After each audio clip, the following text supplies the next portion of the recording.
اس سے زیادہ ورسٹ اب ہم لوگ ٹیسٹ کرکٹ میں پاکستان کے لیے امید کر نہیں سکتے تھے، کیونکہ یہ ٹیسٹ سیریز جب شروع ہونے والی تھی اس سے پہلے کسی نے یہ امید نہیں کی تھی کہ 3-0 سے ہم لوگ وائٹ واش ہوں گے. ہسٹری میں پہلی بار، پاکستان کرکٹ کی ہسٹری میں پہلی بار ہم لوگ جو ہے وہ 3-0 سے وائٹ واش ہوں گے. 4 ٹیسٹ میچز آن دا ٹراٹ ہم لوگ جو ہے وہ ہاریں گے. New Zealand, Australia, England, South Africa کے جو ٹورز تھے، ٹیسٹ ٹورز تھے، ان کو ہوسٹ کرنے کے لیے تو ہم لوگ بہت زیادہ جو ہے بے چین تھے، بہت زیادہ ایکسائٹیڈ تھے. لیکن شاید ہم نے جو اس کے حوالے سے اس طرح سے ہم نے تیاری نہیں کی، اور اس کا ریزلٹ کیا ہوا کہ اتنی امبیرسمنٹ اور اتنی ہیوملیٹنگ قسم کی جو ہے وہ ڈیفیٹ ہمیں جو ہے اس کا سامنا ہمیں کرنا پڑا. پاکستان میں اب دیکھیں چینجز کی بہت زیادہ باتیں ہو رہی ہیں کہ بابر اعظم کو جو ہے وہ سیک کر دیں، چیف سلیکٹر کو سیک کر دیں، کوچز کو سیک کر دیں. لیکن پیچھے وجہ کیا ہے؟ اس یہ جو ہیوملیشن قسم کی ہم نے جو ہے وہ ڈیفیٹ کا جو سامنا جس کا ہم نے کرنا پڑا ہے، اس کی آخر وجہ کیا ہے پیچھے؟ کیا کپتان کو چینج کر کے آپ یہ جو ایک بہت بری ڈیفیٹ ہوئی ہے، کیا اس کو ہم لوگ بھول جائیں گے، یا اس کو کوئی بہتر ہم لوگ طریقے سے ٹیکل کر پائیں گے؟ بابر اعظم اگر ریموو ہوتے ہیں فار انسٹنس، تو ان کے بیک اپ پہ کون ہے؟ کیا سعود شکیل جو پاکستان شاہین کے کپتان رہے ہیں، ڈومیسٹک میں بھی انہوں نے کپتانی کی ہے، کیا وہ ایک ڈیبیو ٹیسٹ سیریز کے بعد ان کو کیا کپتان بنانا جو ہے وہ مناسب ہوگا؟ محمد رضوان کی اگر بات کر لیں، وائس کیپٹن ہے، لیکن کیا ان کو اب بابر اعظم کو سیک کر کے ان کو کپتان بنانا جو ہے وہ کیا ٹھیک ہوگا؟ کیونکہ ان کی تو اپنی پرفارمنس پہ ابھی سوالیہ نشان ہے. معلوم نہیں کہ جو نیوزی لینڈ کے خلاف اب سیریز آگے آ رہی ہے، کیا اس میں محمد رضوان اپنی جگہ بنا پائیں گے پلئنگ 11 میں یا نہیں بنا پائیں گے؟ کیونکہ سرفراز احمد کی جانب دوبارہ سے نظریں جو وہ دوڑنا شروع ہو گئی ہیں، اور سرفراز احمد نے جس طرح سے پیشنس اپنی دکھائی ہے، اسی دوران محمد رضوان اپنے جو پرفارمنس ہے اس کو کیچ نہیں کر پائے. وائٹ بال میں تو محمد رضوان نے اچھی پرفارمنس دکھائی ہے، لیکن ٹیسٹ کرکٹ میں جب سے انہوں نے کم بیک کیا اس کے بعد سے کوئی بھی جو ایک کہتے ہیں نا کہ سیٹسفیکٹری قسم کی پرفارمنس محمد رضوان وہ کرنے میں جو ہے وہ ناکام رہے. اس کے علاوہ اور کون سی آپشن آتی ہے؟ اظہر علی کو تو ہم نے جو ہم کہتے ہیں نا کہ ینگسٹرز کی طرف ہم نے دیکھنا ہے، اور سینئرز کو جو وہ آہستہ آہستہ ہم لوگ باہر نکال رہے ہیں. مجھے لگتا نہیں تھا کہ اظہر علی اتنی جلدی ریٹائر ہو جائیں گے. امید یہی کی جا رہی تھی کہ شاید اظہر علی جو وہ اگلا 1 سال بھی پاکستان کو جو ٹیسٹ کرکٹ میں سرو کریں، کیونکہ ان کا کاؤنٹی ٹیسٹ چیمپئن شپ میں جو ہے ان کا جو ہے وہ کانٹیکٹ ہوا ہے. اور اگر آپ کاؤنٹی کھیل رہے ہیں، 4 ڈے کرکٹ کھیل رہے ہیں، کوالٹی کرکٹ اگر آپ کھیل رہے ہیں لانگو ورژن کی، تو دیٹ مینس کہ آپ اپنی ٹیم کے لیے جو ہے وہ اویلیبل ہے ٹیسٹ کرکٹ کے لیے. مجھے یہ بہت زیادہ ریزرویشن ہے اس بات پر کہ شاید یہ اظہر علی کا اپنا فیصلہ نہیں تھا، ان کے لیے سچویشن جو وہ اس طرح کی بنائی گئی کہ اظہر علی جو وہ فورس ہو گئے کہ ان کو اپنے آپ کو جو انہوں نے ریٹائرمنٹ کا اعلان کر دیا. یہ بہت سڈن ریٹائرمنٹ تھی، اور یہ ودن جو سیریز ہوئی ہے انگلینڈ کے خلاف، یہ اسی دوران ہی یہ اظہر علی نے فیصلہ لیا ہے. میں اس بات پہ بہت زیادہ ریزرویشن ہے اس بات پہ. مجھے لگتا نہیں ہے کہ اظہر علی نے اس ٹیسٹ سیریز سے پہلے کچھ سوچا ہوگا کہ میں اس ٹیسٹ سیریز میں جو ریٹائرمنٹ لوں گا. میں اس بات پہ بالکل ماننے کو تیار نہیں ہوں. وہ ریڈی تھے کہ میں 100 ٹیسٹ میچ اپنے ضرور کھیلوں گا، اور جس طرح سے 3 ٹیسٹ میچ اگر انگلینڈ کے لگا لیں، 2 ٹیسٹ میچز نیوزی لینڈ کے لگا لیں، تو 100 ٹیسٹ میچز ان کے پورے پراپر ہو رہے تھے. لیکن اب اظہر علی جیسے ایکسپیرینس پلیئر کو ایک ایک کر کے، پہلے فواد عالم کو ہم نے نکالا، پھر اب اظہر علی کو بھی ہم نے نکال دیا، اور نکال ہم لوگ ایسے رہے جیسے ہماری ٹیم جو ہے وہ پراپرلی بنی ہوئی ہے. بابر اعظم اپنی پریس کانفرنس میں کہتے ہیں کہ ہمارے جو بیٹرز تھے وہ فلاپ ہو گئے، وہ پارٹنرشپس نہیں بنا پائے، سیشن بائی سیشن جو وہ کھیل نہیں پائے. اور جو بیٹرز ہمارے ایکسپیرینس ہیں اظہر علی اور فواد عالم، ان کو تو ہم نے باہر نکال دیا ہے.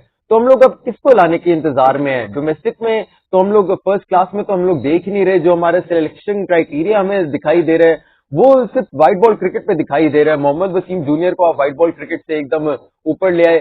پھر آپ فہیم اشرف کی اگر پرفارمنس کی بات کریں، کاؤنٹی میں انہوں نے ریسنٹلی کھیلا لیکن کوئی پرفارمنس نہیں تھی. 100 انہوں نے جو ہے وہ ابھی فرسٹ کلاس میں لگا دی تھی، اور اس کی بنیاد پر ہی ان کو جو ہے وہ انکلوڈ کر دیا گیا ٹیسٹ اسکواڈ میں. پھر جو تھے حارث روف کی اگر بات کریں، ان کے پاس کوئی فرسٹ کلاس کا جو ہے ایکسپیرینس نہیں ہے، لیکن ان کو پھر بھی جو وہ ٹیسٹ کرکٹ میں انکلوڈ کر دیا. اب ظاہر سی بات ہے جب مسلز ہی آپ کے 4 اوورز پہ بنے ہوں گے تو پھر آپ لانگو ورژن کی ٹیسٹ کرکٹ پہ بالنگ سپیلز آپ کس طرح کرا سکو گے؟ شاہین شاہ فیدی آلریڈی باہر تھے، حارث روف کو جو ہے وہ انجری کا وہ شکار ہو گئے، کوڈ مسل ان کے کھنچ گئے. اس کے بعد نسیم شاہ جو ہے وہ شولڈر کی انجری، تینوں جو ہے وہ ریہیب میں اس ٹائم ہے. اگر ان تینوں جو فرنٹ لائن کنسیڈر کیے جا رہے تھے، میں حارث روف کو انکلوڈ نہیں کروں گا، لیکن باقی جو نسیم اور شاہین کو اگر انکلوڈ کریں تو ان کا بیک اپ پہ اگر دیکھیں تو جب یہ شامل نہیں تھے بیک اپ پہ ہم نے دیکھا تو ہمارے پاس جو وہ پیس آل راؤنڈر جو ہے وہ دکھائی دیے. فہیم اشرف اور جو تھے محمد وسیم جونیئر، ان پہ ریلائی کیا ہم نے. کیا ہمارے پاس اس طرح کے فاسٹ بالرز ہیں کہ وہ 20 وکٹیں لے سکتے تھے, کیونکہ ٹیسٹ میچ جیتنے کے لیے آپ کو 20 وکٹیں تو درکار ہوتی ہیں. کیا محمد علی جو ہے وہ اس کیلیبر کے تھے, کیا محمد وسیم جونیئر یا فہیم اشرف اس کیلیبر کے ہیں کہ وہ 20 وکٹیں لے کر پاکستان کو جتا سکیں؟ تینوں پہ ڈفرنٹ پچز ہم نے دیکھ لی, ہم نے فلیٹ پچ بھی بنا کے دیکھ لی, ہم نے ٹرننگ ٹریک بھی بنا کے دیکھ لیا, ہم نے ریورس سوئنگ والا بھی ٹریک بنا کے دیکھ لیا, ہم نے جو کراچی تھا وہ ملتان سے بھی بہتر ٹرننگ جو ہے وہ فرینڈلیئر تھا ٹورڈز دی اسپنرز, لیکن تینوں میں ہی تینوں پلانز ہمارے جو ہے وہ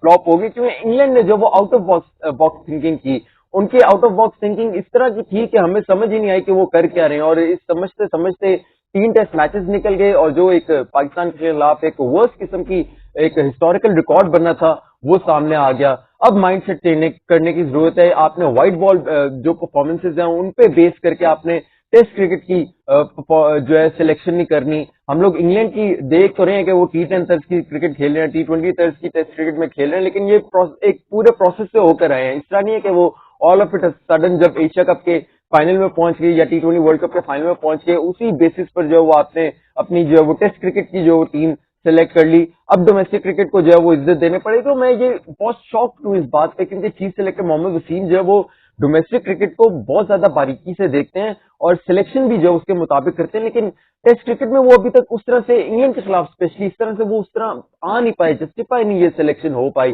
تو اب دیکھنا ہوگا, اگر ہم نے اظہر علی کو جو ہے وہ دیکھ لیا کہ وہ اس طرح سے پرفارم نہیں کر پائے تو ان کی جگہ اب کون آئے گا؟ کیا محمد ہریرہ کو لے کر آئیں گے جو 2 ابھی تک فرسٹ کلاس سیزن کھیلے, پرفارمنس ان کی آؤٹ اسٹینڈنگ ہے, ٹاپ پہ انہوں نے اپنے آپ کو فنش کیا اس بار بھی قاسم ٹرافی کے. لیکن اگر ایکسپیرینس کی بات کی جائے, کیونکہ فواد عالم بھی اب نہیں ہے, اظہر علی بھی ہمارے پاس نہیں ہے, تو اب ہم نے دیکھنا ہوگا کہ عثمان صلاح الدین کو کیا ہمیں سلیکٹ کرنا ہوگا جو 130 کے آس پاس فرسٹ کلاس میچز کھیلے ہیں. پھر اس کے بعد کیا عمر امین بھی ایک اچھی سے جو وہ ایکسپیرینس پلیئر بیٹر کے طور پہ, مڈل آرڈر بیٹر کے طور پہ آ سکتے ہیں, ان کے پاس بھی واس ایکسپیرینس ہے, کپتانی کے ان کے پاس ایکسپیرینس ہے, انہوں نے چیمپئن ٹیم اپنی ناردرن کو اس بار قاسم ٹرافی میں بنایا ہے.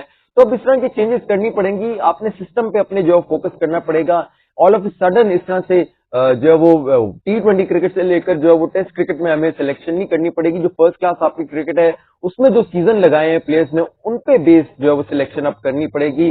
انڈیا کے خلاف ہم لوگ بات تو بہت کرتے ہیں کہ بائلیٹرل کرکٹ سیریز جو ہے ریزیوم ہونی چاہیے اور ان کے خلاف جو ہے وہ ٹیسٹ سیریز کھیلنی چاہیے, لیکن ٹو بی آنےسٹ ہماری ابھی ٹیم اس طرح کی ہے ہی نہیں کہ ہم لوگ انڈیا کے خلاف اس طرح سے کمپیٹ کر سکیں. ہم نے انگلینڈ کے خلاف, انگلینڈ تو خیر بہت ہی اوپر کی ہے, لیکن ہم لوگ انڈیا کے خلاف بھی ابھی تک کمپیٹ ان حالات میں ہم لوگ نہیں کر سکتے. ہر ٹیم جو ہے اپنی ہوم کنڈیشنز میں بہترین ہوتی ہے, ٹاپ ہوتی ہے, ٹائیگر ٹیم ہوتی ہے, لیکن پاکستان اپنی جو ہوم کنڈیشنز تھیں انہی کو جو ہے بھرپور ان کا فائدہ نہیں اٹھا پائے, تو بہت زیادہ ڈس اپوائنٹمنٹ ہوئی ہے. اب ہم نہیں کہتے کہ آپ لوگ سیک کر دیں, چیئرمین کو سیک کر دیں, کپتان کو سیک کر دیں, چیف سلیکٹر کو سیک کر دیں, کوچنگ پینل کو سیک کر دیں, لیکن مائنڈ سیٹ چینج کرنے کی ضرورت ہے. جو مائنڈ سیٹ برینڈن میککلم انگلینڈ کی ٹیم میں لائے ہیں, کیا وہ مائنڈ سیٹ ثقلین مشتاق یا محمد یوسف لا سکتے ہیں؟ گیم اویئرنیس بہت زیادہ ہمیں جو ہے وہ ایک مسنگ دکھائی دی. محمد یوسف اور ثقلین مشتاق اگر آتے ہیں پریس کانفرنس کرتے تھے تو ہمیں ان کے جو آنسر تھے وہ اس طرح سے جسٹیفائی نہیں ہوتے نظر آئے تھے.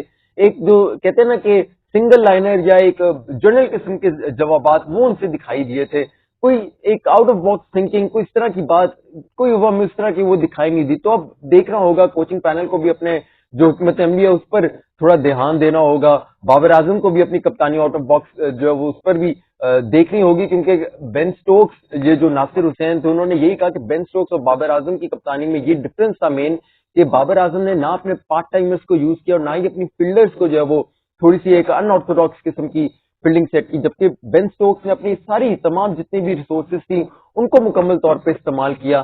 بہت زیادہ ڈس اپوائنٹمنٹ ہوئی ہے, لیکن امید یہی کریں گے کہ شاید اب کچھ جو تھنکنگ ہے, جو گیم اویئرنیس ہے, اس پہ تھوڑا سا جو وہ سوچا جائے گا. تھوڑا اپنا جو سلیکشن پروسیس ہے اس کو فرسٹ کلاس بیس پر رکھ کر ٹیسٹ کرکٹ کی جو ہے وہ سلیکشن ہوگی. نیوزی لینڈ کے خلاف جو اب سیریز آ رہی ہے, ڈر لگ رہا ہے کہ اب یہ 2 ٹیسٹ میچز ہیں, کہیں اس میں بھی پاکستان کو شکست نہ ہو جائے, اور پھر اگر خدا نہ خواستہ اس میں شکست ہوگی تو بابر اعظم اور chairman P C B Ramiz Raja اور P C B selection committee کے جو چیف سلیکٹر ہیں محمد وسیم اور ایون کوچنگ پینل, ان تمام پر جو وہ کوشچن مارکس بہت زیادہ اٹھ جائیں گے. اپنی فیڈ بیک سے مجھے ضرور آگاہ کیجیے, کمنٹ سیکشن میں فیڈ بیک ضرور لکھیے گا.